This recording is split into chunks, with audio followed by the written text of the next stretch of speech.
Hey hello welcome to పూరా local and story of the day. తెరపై దేవుళ్ళు ప్రస్తుత ట్రెండ్ ఇదేనా? ఇంతకీ ఏంటి కథను అన్నది ఇవాల్టి వీడియోలో తెలుసుకుందాం.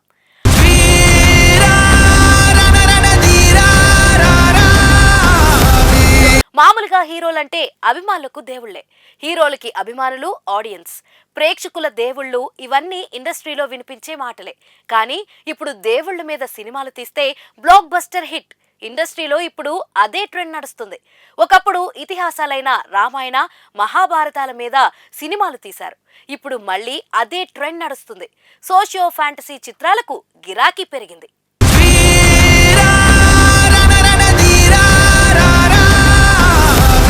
దేవుణ్ణి తెరపై అలా ఒక్కసారి చూపించినా కూడా సినిమాలకు కలెక్షన్ల మోత మోగిపోతుంది. అఖండాన్ని తీసుకున్నా, హనుమాన్ని తీసుకున్నా, రీసెంట్ గా వచ్చిన కల్కిని తీసుకున్నా కూడా ఇప్పుడంతా ఏ ట్రెండ్ నడుస్తుందో చెప్పాల్సిన పని లేదు. దైవ భక్తిని చాటే చిత్రం, దేవునికి శక్తిని చూపించేలా కథనాలతో ఓ సినిమా వస్తే బాక్స్ ఆఫీస్ షేక్ అయిపోవాల్సిందే. అలాంటి కొన్ని చిత్రాలు ఇంకా టాలీవుడ్ లో లైన్ లో ఉన్నాయి. అఖండ 2 రాబోతుంది. కల్కి 2 ఎలాగో వస్తుంది. అనసూయ ప్రధాన పాత్రలో నటించిన అరీ కూడా రాబోతుంది. పేపర్ బాయ్ దర్శకుడు జైశంకర్ తీసిన ఈ చిత్రం విడుదలకు సిద్ధంగా ఉంది. ఇందులో కృష్ణుడిదే మెయిన్ పాత్ర అని తెలిసిపోతుంది. ఇంతవరకు ఎవరూ టచ్ చేయని అరిషద్వారాలైన కాన్సెప్ట్ మీద అరీ మూవీని తెరకెక్కించాడు. ఈ మూవీ చివర్లో కృష్ణుడిని చూపించే సీన్ కు గూస్ బాంబ్స్ పక్కా అని సమాచారం.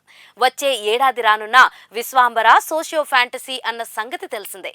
జై హనుమాన్ సెట్స్ మీద ఉంది. నిఖిల్ స్వయంభూ, కార్తికేయ 3లు కూడా దైవభక్తి చుట్టూ తిరుగుతుందని తెలుస్తుంది. మనిషి క్రియేట్ చేసుకున్న నమ్మకాలు చాలా బలమైనవి.